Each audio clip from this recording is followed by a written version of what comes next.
할렐루야. 온라인으로 예배드리는 성도님과 가정 가운데 하나님의 평안과 능력이 함께 하시기를 간절히 축원합니다. 예수님의 공생의 사역은 크게 세 가지로 나눌 수가 있습니다. 첫 번째는 말씀 사역입니다. 지난주 염려하지 마라는 설교는 예수님의 말씀 사역을 근거로 한 설교였습니다. 예수님의 두 번째 사역은 치유 사역이었습니다. 수많은 병자와 환자, 넘어진 자를 일으키신 사역이 바로 치유 사역이었습니다. 끝으로 세 번째는 십자가 사역입니다. 우리를 구원하시기 위하여 어린 양 되셔서 십자가 지신 사역이 바로 예수님의 십자가 사역입니다. 오늘은 예수님의 두 번째 사역인 치유 사역에 관한 에피소드를 중심으로 말씀을 전하려고 합니다. 오늘 본문은 한 여인에 대한 이야기입니다. 이 여인에게는 심각한 문제가 있었습니다. 지난 12년 동안 난치병을 앓고 있었던 겁니다. 그 병명은 혈루증이었습니다. 혈루증을 의학 용어로 이야기하면 만성 자궁 출혈증입니다.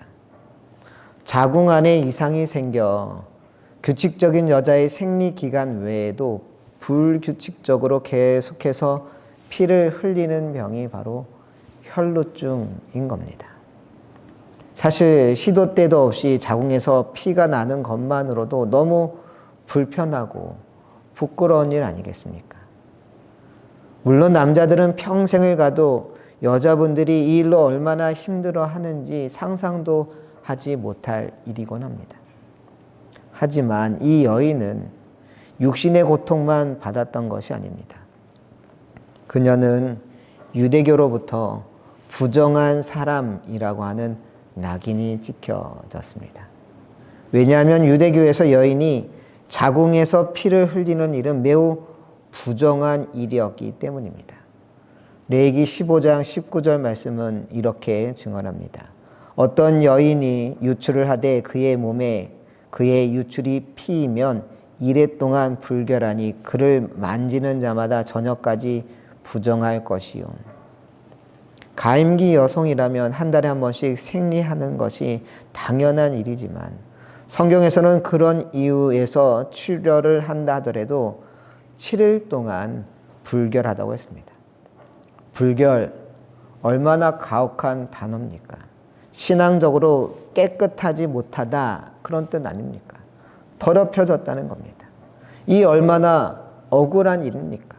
자기 잘못 때문에 하혈하는 것도 아니고 그저 생리적인 현상으로 하혈한다는 이유로 7일 동안 불결한 사람 취급을 받아야 한다니. 그런데 더 억울한 일은 하혈의 기간이 끝났는데도 하혈이 계속되는 경우에는 더욱더 부정하다 여겨졌다는 사실입니다. 레위기 15장 25절은 이렇게 말합니다. 만일 여인의 피의 유출이 그의 불결기가 아닌데도 여러 날이 간다든지 그 유출이 그의 불결기를 지나도 계속되면 그 부정을 유출하는 모든 날 동안은 그 불결한 때와 같이 부정한즉 하혈 기간이 지났는데도 피를 흘리는 사람은 그 피가 흐르는 동안에는 계속해서 불결한 여인이 되어야 했던 겁니다. 그런데 오늘 본문에 나오는 여인은 몇 년 동안 이 불결한 취급을 받아야 했다고 했습니까? 12년 동안. 이 여인은 시도 때도 없이 흘러나오는 하혈로 인해 무려 12년 동안 유대교로부터 동네 사람들로부터 불결한 사람 취급을 받아야 했던 겁니다. 얼마나 큰 모욕이겠습니까? 동네 사람들은 이 여인이 스쳐 지나가기라도 하면 소금이라도 냉큼 뿌렸을 겁니다. 어디 얼씬도 하지 말라고, 썩 꺼지라고. 많은 사람들이 이 여인을 볼 때마다 이렇게 생각했을 겁니다. 저 여자는 도대체 어떤 부정한 일을 저질렀기에 저 지경에 이르렀을까? 분명 고약하고 몹쓸 짓을 했으니까 저렇게 됐을 거야. 저런 사람과는 상종하지도 말아야지. 괜히 나까지 불결하게 될라. 그러니 무슨 일상생활이 제대로 되겠습니까? 마트에 가 물건을 살 수 있겠습니까? 학원에 가 뭘 배울 수 있겠습니까? 회당에 가 예배를 드릴 수 있겠습니까? 아무것도 할 수 없는 겁니다. 이 세상 그 어느 누구와도 관계를 맺을 수 없었고 그 어느 누구도 그녀를 받아주지 않는 철저히 외로운 세상 속에 살아야만 했던 겁니다. 무려 12년 동안 누구와도 맘 놓고 만날 수도 없을 뿐만 아니라 어딜 가든 불결하다는 이야기만 듣고 살아야 한다면 그게 어디 사는 사람 인생이겠습니까? 이런 이들이 쉽게 빠지기 쉬운 게 바로 자기 혐오입니다. 쉽게 이야기해 스스로에 대해서 혐오하는 겁니다. 이것은 자기 비판과는 다릅니다. 자기 비판은 자신의 잘못에 대해 철저히 따져 묻는 것이지만 자기 혐오는 자기 자신을 실패자, 낙오자로 규정하면서 스스로에 대해 증오 비슷한 감정을 느끼는 상태, 이것이 자기 혐오인 겁니다. 그러다 보니 자기의 인생에 대해 부정하면서 스스로 살 가치가 없는 자라고 그렇게 여기곤 합니다. 오토 바이닝거라고 하는 오스트리아 철학자가 있었습니다. 유대인 금세공사 아버지와 헝가리 유대인 출신 어머니 사이에 태어나 어렸을 때부터 다방면에 뛰어난 재능을 발휘했습니다. 불과 16살에는 호메로스에 나오는 그리스 수고에 관한 논문을 발표하기도 했습니다. 이미 고등학교 때 그리스 라틴어, 불어, 영어에 능통했고 이후에 스페인어와 이탈리아를 구사했을 정도로 언어의 천재성을 보였습니다. 빈 대학교에 입학해 철학과 심리학을 전공하여 불과 22살의 나이에 에로스와 푸시케의 생물학적 심리학적 연구라고 하는 제목으로 오스트리아 빈 대학 철학 박사학위까지 받게 됩니다. 23살에는 성과 성격 원칙적 연구라는 책을 써 출간하기도 합니다. 얼마나 대단합니까? 하지만 이런 오토 바이닝거는 자신의 이런 대단한 천재성에도 불구하고 지독한 자기 혐오에 빠지게 됩니다. 자신의 부모 모두 유대인이었지만 지독한 유대 혐오주의자였습니다. 자신의 태생을 부정하며 유대인은 영혼이 없고 비종교적이며 선악간에 감각이 없다고 비난했습니다. 무엇보다 자신이 천재가 아닌 것에 비관하였다고 합니다. 결국 오토 바이닝거는 천재가 아니라면 죽는 것이 낫다라고 말하며 스스로 생명을 버리게 됩니다. 얼마나 안타까운 일입니까? 오토 바이닝거라고 한 사람은 사실 천재라 할 만한 사람 아닙니까? 6개 국어를 구사하고 22살에 철학 박사 학위까지 받는 게 어디 아무나 하는 일입니까?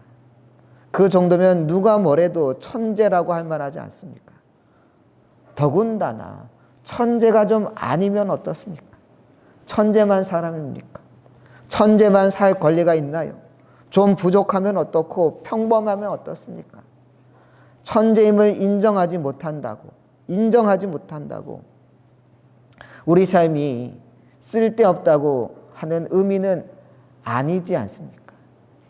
그런데 자기 비하에 한 번 빠져버리자 삶의 시각이 너무나 협소해져 버린 겁니다. 천재냐 아니냐 세상을 그렇게 이분법적으로 좁게 바라보다 보니 결국엔 스스로를 받아들이지 못하고 극단적인 선택까지 하게 된 것 아닙니까? 이럴 필요가 뭐 있습니까? 천재가 아니면 죽음을 택해야 할 만큼 우리 인생이 무가치한 게 아닙니다. 굳이 내 삶을 깎아내리거나 비하할 필요 없는 겁니다. 혹시 이 자리에 계신 분 가운데 해도 안 된다고 해봤자 소용없다고 생각하는 분은 안 계십니까? 몇 번 실패했다고 자기를 비하하며 스스로를 실패자로 규정하고 있지는 않습니까? 그럴 필요 없는 겁니다. 당신이 괜찮은 사람이라고 하는 증거라고 하는 글이 있어 잠시 읽어드리도록 하겠습니다. 만약 당신이 실패했다면 도전했다는 증거다. 만약 당신이 지쳤다면 열심히 노력했다는 증거다. 만약 당신이 좌절했다면 간절했다는 증거다. 만약 당신이 후회한다면 진심이었다는 증거다. 그럼에도 당신이 무언가를 하고 있다면 무너지지 않았다는 증거다. 당신이 실패했다고 해서 지쳤다고 해서 좌절했다고 해서 그 사실이 당신을 규정짓지 않는다. 당신이 힘들었던 것은 그만큼 진심이었기 때문이다. 그러기에 당신은 꽤 괜찮은 사람이다. 온라인으로 같이 예배 드리는 분이 계시다면 그 옆에 분에게 이렇게 인사해 봅시다. 당신은 꽤 괜찮은 사람입니다. 그렇습니다. 인생은 실패할 때 끝나는 게 아니라 포기할 때 끝나는 겁니다. 인생에 있어 실패자라는 것은 없습니다. 설사 넘어졌다 해도 다시 일어서면 되는 겁니다. 다시 일어서는 자에게 기회란 찾아오는 법입니다. 하지만 포기하는 자에겐 아무것도 찾아오지 않습니다. 포기하면 기회도 희망도 다가서지 않습니다. 여러분 포기하지 마십시오. 포기하면 끝인 겁니다. 오늘 본문의 12년 동안 혈루증을 앓던 여인은 어떻게 했습니까? 그녀는 포기하지 않았습니다. 일단 그녀는 12년 동안 사람들로부터 온갖 냉대와 차별을 받아왔지만 물러서지 않았습니다. 오늘 본문 26절을 함께 읽어봅니다. 많은 의사에게 많은 괴로움을 받았고 가진 것도 다 허비하였으되 아무 효염이 없고 도리어 더 중하여졌던 차에. 물론 이 구절은 그녀의 노력이 별 효과를 보지 못했다는 이야기지만 우리가 이 구절에서 주목해야 할 것은 그녀의 포기를 모르는 태도인 겁니다. 12년 동안 그녀는 자신이 할 수 있던 모든 것을 했던 겁니다. 자신의 모든 것을 가지고 많은 의사를 만나며 어떻게든 해보려고 애썼던 겁니다. 그런데 그런 와중에 누구의 소문을 듣게 됩니까? 예수님의 소문을 듣게 됩니다. 27절 함께 읽도록 합니다. 예수의 소문을 듣고 무리 가운데 끼어 뒤로 와서 그의 옷에 손을 대니 수많은 병자들을 고쳤다는 예수님의 소문을 듣고 포기를 모르는 이 여인은 무리 가운데 끼어 예수님 곁으로 가 그의 무엇에 손을 대었다고 했습니까? 그의 옷에 손을 대었다고 했습니까? 왜 그랬느냐? 사실 지금 상황은 수많은 사람들 사이에 둘러싸인 예수님께 어떻게 해볼 뾰족한 수가 없었던 상황이었습니다. 말을 걸어보기도 어려운 상황에서 예수님께 정중히 부탁할 수도 없는 노릇이었습니다. 그런 상황에서도 그녀는 포기하지 않았습니다. 그래서 예수님의 옷자락이라도 만졌던 겁니다. 28절은 그렇게 옷자락을 만졌던 그녀의 믿음에 대해 언급하고 있습니다. 28절을 읽겠습니다. 이는 내가 그의 옷에만 손을 대어도 구원을 받으리라 생각함일러라. 그녀는 어떤 믿음을 가지고 있었습니까? 옷에만 손을 대어도 구원을 받을 거라고 하는 믿음이었습니다. 이 믿음이 그녀를 움직이게 했던 겁니다. 믿음 좋은 한 청년이 있었습니다. 그런데 이 마을에 홍수가 나 물이 차오르고 있었고 그 청년이 머물고 있던 건물에도 서서히 물이 들어차기 시작했습니다. 하지만 이 청년은 태연하게 창밖을 바라보며 배를 타고 있는 사람들을 구경만 하고 있었습니다. 배에 타고 있던 사람들은 이봐 청년, 어서 빨리 이 배에 올라타, 위험해 라고 소리쳤습니다. 그러자 이 청년은 아닙니다.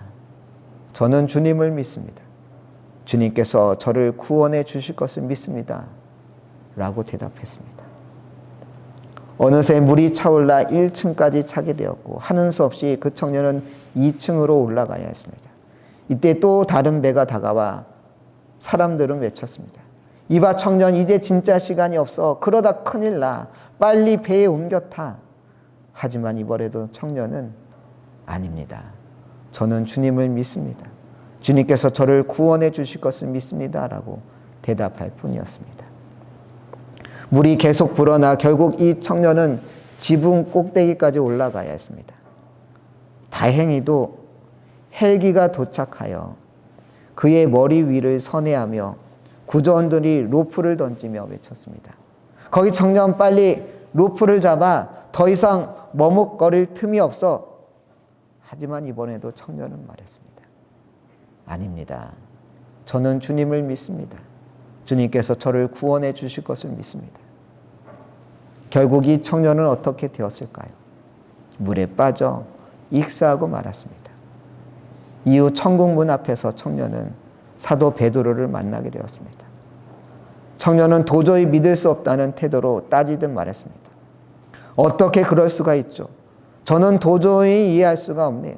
저는 지금까지 전능하신 하나님을 믿고 주님께서 어떻게 해서든 구원해 주실 것이라고 믿어 의심치 않았는데 결국 하나님께서 저를 그냥 죽게 내버려 두시다니 도저히 이해가 안 되네요. 그때 베드로는 안타까운 표정으로 답했습니다. 뭔가 오해가 있었나 본데 아니야. 하나님께서는 당신의 기도에 매번 응답하셨어. 그래서 홍수가 났을 때 당신을 구하기 위하여 배를 2번이나 보냈고 헬기까지 보냈던 것 아닌가.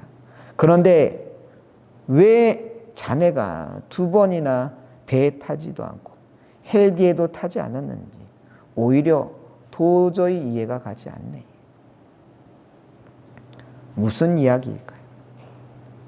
믿음 좋은 청년은 결국 홍수에 빠져 죽게 된 이유는 무엇이었을까요?